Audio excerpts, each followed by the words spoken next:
नमस्कार, good morning, शुभ सकाळ. मी आणि प्रवासच्या आजच्या प्रवासामध्ये पुन्हा एकदा आपलं सगळ्यांचं मनापासून स्वागत आहे. आज आपल्या राईडचा डे 4 आहे.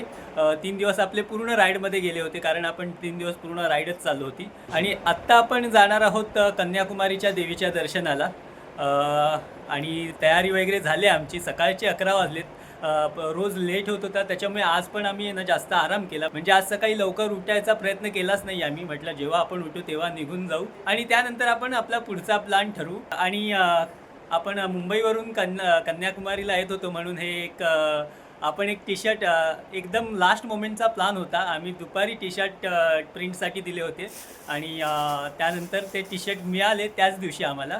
आणि याचं सगळं क्रेडिट होतं चारूला. पण आता मी सोडून हे टी शर्ट कुणी घातलं नाही अजून, कारण सगळं सामान बघत असाल तर रूम पूर्ण असा खराब होऊन पडला आहे, कारण सगळीकडे आमचं सामान वगैरे पडलं आहे. मी जास्त कॅमेरा पण इकडे तिकडे फिरवू शकत नाही आहे. तर आम्ही सगळ्या आधी चेंज वगैरे करतो आणि नंतर भेटूया.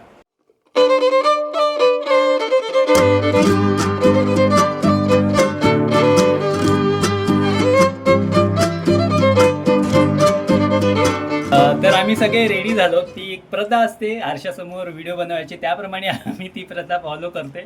आम्ही इकडे सगळे रेडी आहोत. आपल्याला ट्रेंड माहीत नाही ना, त्याच्यामुळे कॅमेरा कसा पकडायचा हे पण कळत नाही आहे. तर आता सगळ्यांची ओव्हर ॲक्टिंग करून झाली असेल तर सगळे आपण निघू शकतो.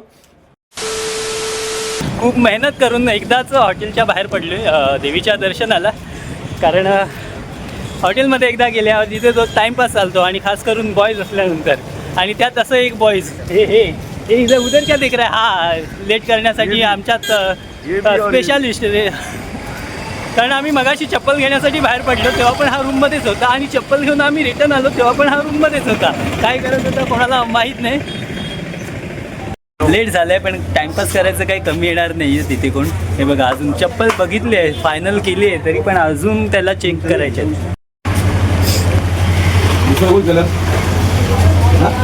अरे ये ना स्कैम है इसका गन्या का, जो नहीं है ना वो ही पूछते रहते हैं. आ गया.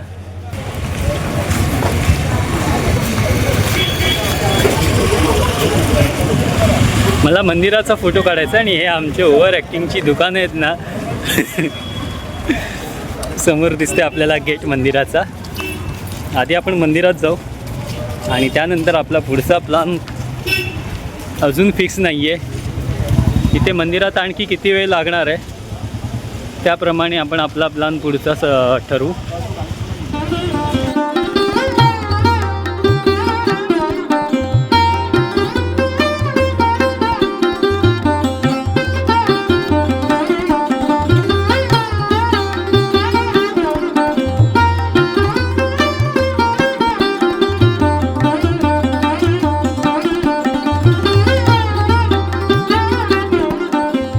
इकडे मंदिरामध्ये दर्शन असं चांगलं झालं, व्यवस्थित झालं. आम्ही गेलो आणि नेमकं मंदिर बंद करायचा टाईम होता. आम्ही लास्टच होतो, त्याच्यानंतर मंदिर बंद झालं आणि आता संध्याकाळी आय थिंक मंदिर ओपन होईल.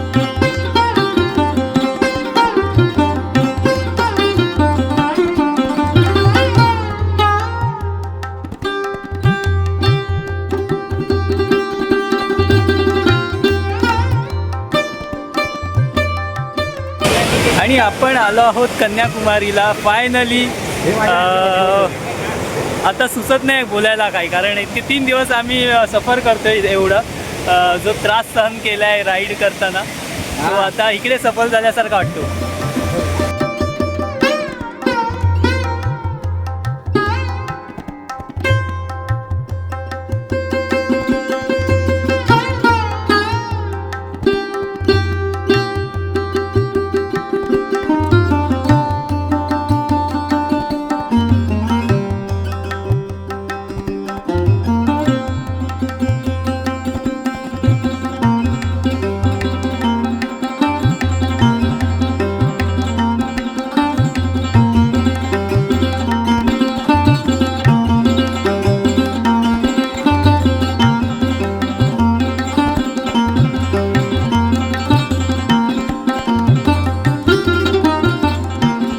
असं दर्शन वगैरे सगळं झालं, फोटो पण शूट करून झालेत आणि आता इथून निघायचा वेळ झाला आहे, कारण आपल्याला पुढे पण जायचं आहे रामेश्वरमला.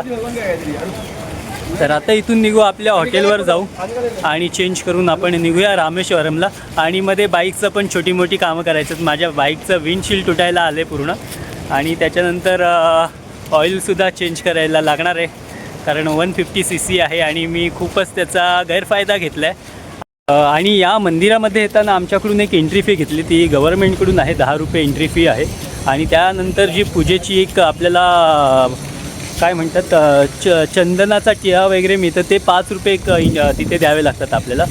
आणि त्याच्यामध्ये बाकीच्या तर सर्व वस्तू येतातच. आणि एक चांगलं इथे बाहेर आहेत ना जास्त अशी फुलांची वगैरे दुकानं नाही आहेत, फक्त मंदिराच्या बाहेरच एक आहे, तिथे आपण आपल्याला जे पाहिजे देवीचा प्रसाद वगैरे ते घेऊ शकतो. त्याच्यामुळे असं जास्त कन्फ्युजन नव्हतं की काय घ्यायचं आणि कुठे घ्यायचं.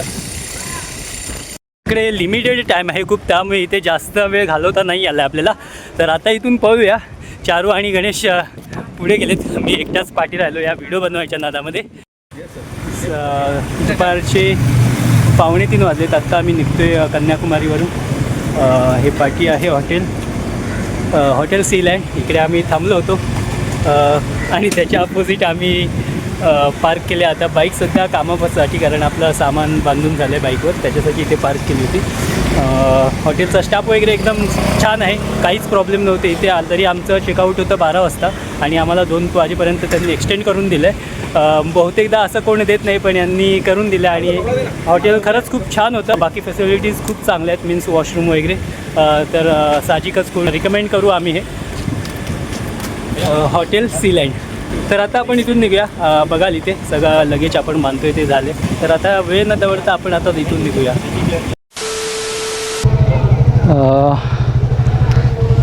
आम्ही थांबलो इथे या समोरच्या हॉटेलमध्ये, सीलँड हॉटेल. आणि आता आम्ही निघतो आहे रामेश्वरमकडे. पण रामेश्वरमला जायच्या आधी 1-2 इथे पॉईंट आहेत ते बघू आणि तिकडून सरळ रामेश्वरमला निघू. आणि समोर दिसत असेल आता माझ्या बाईकचं विंडशील्ड होतं, त्याचं ब्रॅकेट तुटलं आहे काल येता त्याच्यामुळे ते विंडशील्ड मी काढून ठेवलं आहे आणि त्याच्यावरच माझा नंबर वगैरे पण बाईकचा त्याच्यावरच आहे. बघूया मध्ये कुठे मॅकॅनिक वगैरे दिसला किंवा ब्रॅकेट मिळालं तर आपण चेंज करून घेऊ. ओके, पाठवून जायचं. हे आहे समोर हॉटेल जिथे आम्ही थांबलो होतो.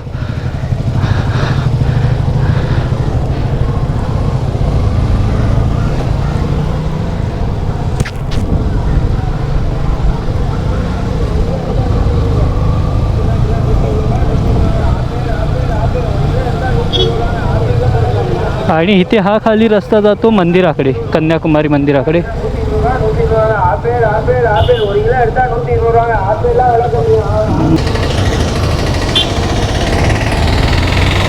आणि इथे गरमी खूप आहे आणि त्यामुळे तहान पण लागते. आम्ही सकाळी तसंही काही खाल्लं नाही, फक्त ज्यूस वगैरे प्यायलो इकडे, कारण खाण्याची इच्छाच नव्हती कारण गरम एवढं होतं. पण हवा बऱ्यापैकी आहे इकडे. आता आम्ही बाहेर जेव्हा लगेज बांधत होतो हॉटेलच्या बाहेर तेव्हा सावलीमध्ये हवा चांगली होती, त्याच्यामुळे गरम नव्हतं. पण उन्हामध्ये आल्यावर खूप गरम होते इथे. तर आता आपण कन्याकुमारीच्या या सिटीमधून बाहेर पडूया आधी. आता आपण चाललो आहोत काश्मीर टू कन्याकुमारी. आपला जो NH44 आहे त्याचा जो एंड पॉईंट आहे कन्याकुमारीला, त्याच्या इथे तिकडे जाऊया आपण. एखाद दुसरा फोटो क्लिक करू तिकडे. आता इकडे आहे वेलकम टू कन्याकुमारी बोर्ड. इकडूनच आपण चारू आज काल रात्री आतमध्ये आलो होतो ना.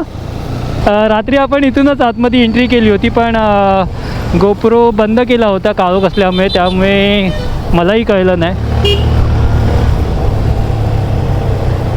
तर आता आधी आपण चारूला पुढे जाऊ देऊया, कारण त्याने मॅप लावला आहे. आपल्याला फक्त तिकडे एकच फोटो क्लिक करायचा आहे, बाकी काही नाही. पण आता आलो आहे, ज्या गोष्टी केल्या पाहिजेत त्या तर कराव्याच लागणार.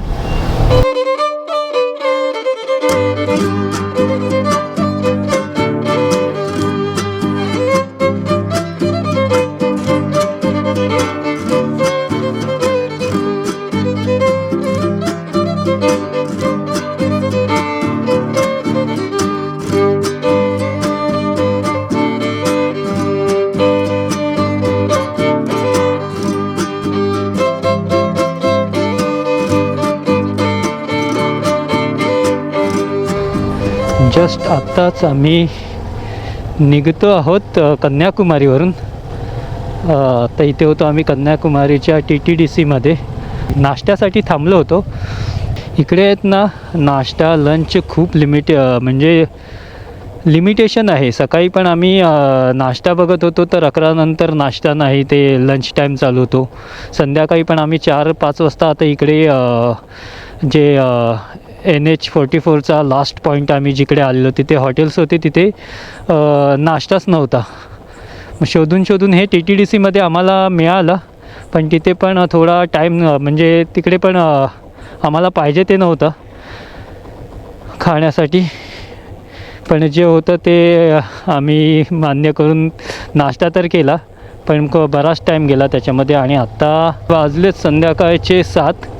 म्हणजे कुठे आम्ही 4 वाजता निघालेलो आणि एका फोटोसाठी आम्ही NH44च्या लास्ट पॉईंट पाशी आलो आणि तिथे एवढा वेळ गेला आमचा. म्हणजे नाश्ता वगैरे मिळण्यामध्ये खूप इश्यू आहे तिथे आणि एक लँग्वेज इश्यू.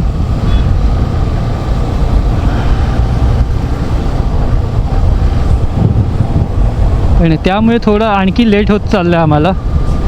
तर आता बघूया, आम्हाला रामेश्वरमला पोचेपर्यंत नॉनस्टॉप गेलो तर आम्हाला 1 ते 2 वाजता पोचता येईल, नाहीतर मग आज पण लेटच होणार आहे. नाईट राईडच करावी लागेल.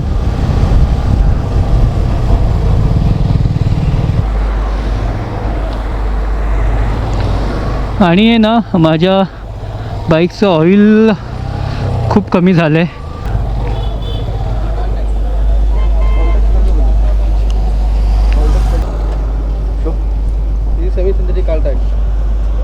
ये मस्त मोठूल का तिथं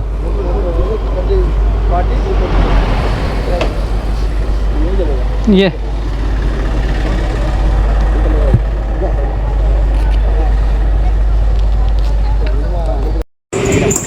मी मुंबईवरून निघताना ऑइल चेंज केलं होतं आणि आता फक्त एवढंच ऑइल बाईकमध्ये उरलं आहे. तर रिस्क नको, आपण करून घेऊया काम आणि मग पुढे राईड आपली चालू ठेवूया. द बाईक डॉक्टर्स नशिबाने मिळालं इकडे, कारण इकडे संध्याकाळ किंवा काळू झाली ना तर सगळं मिळताना खूप प्रॉब्लेम आहे.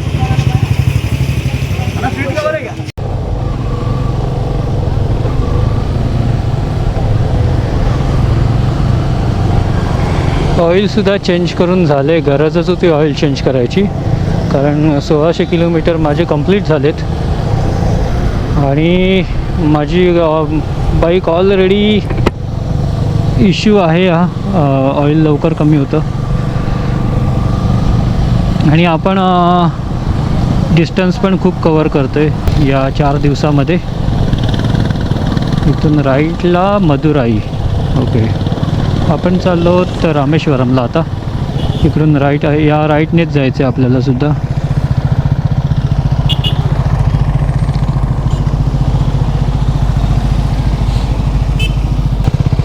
तर अशा प्रकारे आपली राईड चालू झाली आहे फायनली. पण इकडचे रस्ते खूप चांगले आहेत, रात्री पण बघत असाल एकदम क्लिअर विजन आहे आणि खड्डे खूपच कमी आहेत. शोधावे लागतील खड्डे इकडे. एक चुकी झाली, हेल्मेट साफ नाही केली, हेल्मेटची काच थोडीफार धूळ आहे. बघू आता कुठेतरी पेट्रोल भरायला एकदा आपल्याला थांबावंच लागणार आहे, तेव्हा आपण आपला वायझर क्लीन करून घेऊ. आणि आता फक्त मीच या राईडची मजा घेऊ शकते, कारण आता पूर्ण ही नाईट राईड असणार आहे. त्याच्यामुळे गोप्रो बंद आपला. कुछ दिखेगा ही नहीं तो व्लॉग क्या बनाएंगा.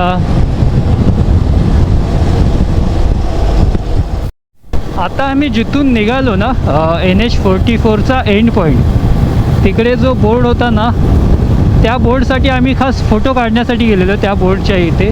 पण त्या बोर्डला पाहिजे तेवढं महत्त्व दिलंच नाही आहे. इथे त्या बोर्डच्या आसपास फक्त पार्किंग एरिया बनवून ठेवला आहे.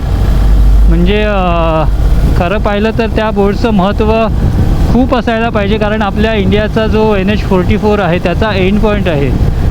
NH44 K2K म्हणजे काश्मीर टू कन्याकुमारी पूर्ण लाँग हायवे आहे. तर त्या एंड पॉईंटला असं चित्र दिसेल अशी आमची अपेक्षा नव्हती. त्याची थोडीशी खंत वाटली, आणि खास करून आम्ही त्या बोर्डखाली फोटो काढण्यासाठीच एवढा रिटर्न फिरलो होतो, कारण आम्ही कधीच निघालो होतो 4 वाजता आम्ही रामेश्वरमसाठी निघालो होतो आणि त्या फोटोसाठी आम्ही रिटर्न आलो पाठी, कारण तो एक एंड पॉईंटचा एक फोटो म्हणून आम्हाला एक आपल्या मेमरीमध्ये ठेवायचा होता. पण तिकडे आल्यावर थोडा अपेक्षाभंग झाला आहे आणि त्याच्यानंतर आमचा वेळ पण तिकडे बऱ्यापैकी गेला. असो, पण लेट का होईना आमची राईड चालू झाली आहे आणि आम्हाला असं पण रात्री बाईक चालवण्याची मजा आहे ना ती वेगळी असते, कारण आमचे सगळे मित्र आहेत ना त्यांना नाईट राईड करायला खूप आवडतं.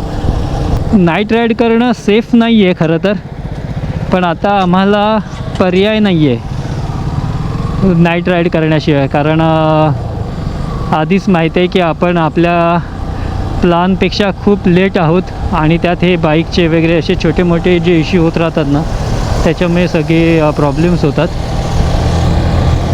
त्याच्यामुळे आज आपण नाईट राईड करतो आहे. अपेक्षा तर होती लवकर आपण हॉटेलवर पोचून आराम करू, पण नेहमीचं तेच होणार आहे. लेट हॉटेलवर पोचा, लेट सकाळी उठा आणि सगळं लेट लेट लेट. आपले प्लॅनच तसे असतात. NH44 वरून एक राईड घेतला रामेश्वरमला जाण्यासाठी. पूर्ण काळोख आहे त्याच्यामुळे रस्ता एवढा दिसत नाही आहे क्लिअर आणि आतून गावातून जाते. हा सिंगल रोड आहे त्याच्यामुळे आमचा थोडा स्पीड डाऊन आहे. आता वाटत नाही आपण लवकर पोचू रामेश्वरमला, पण या सिंगल रोडवरून घाई करण्यात पण काही अर्थ नाही आहे, कारण ना मगाशी पण पाहिलं आम्ही की मध्येच गाई वगैरे बसल्यात रस्त्यामध्ये. त्याच्यामुळे एकदम सेफली आपल्याला राईड करायची आहे. त्यामुळे आता स्पीड डाऊन आहे आमचा. आम्ही आरामात चाललो आहोत. उशीर झाला तर झाला, एवढा तर उशीर झाला, आणखी किती उशीर होणार आहे आम्हाला. आम्ही आता बऱ्याच गोष्टी सहन करू शकतो.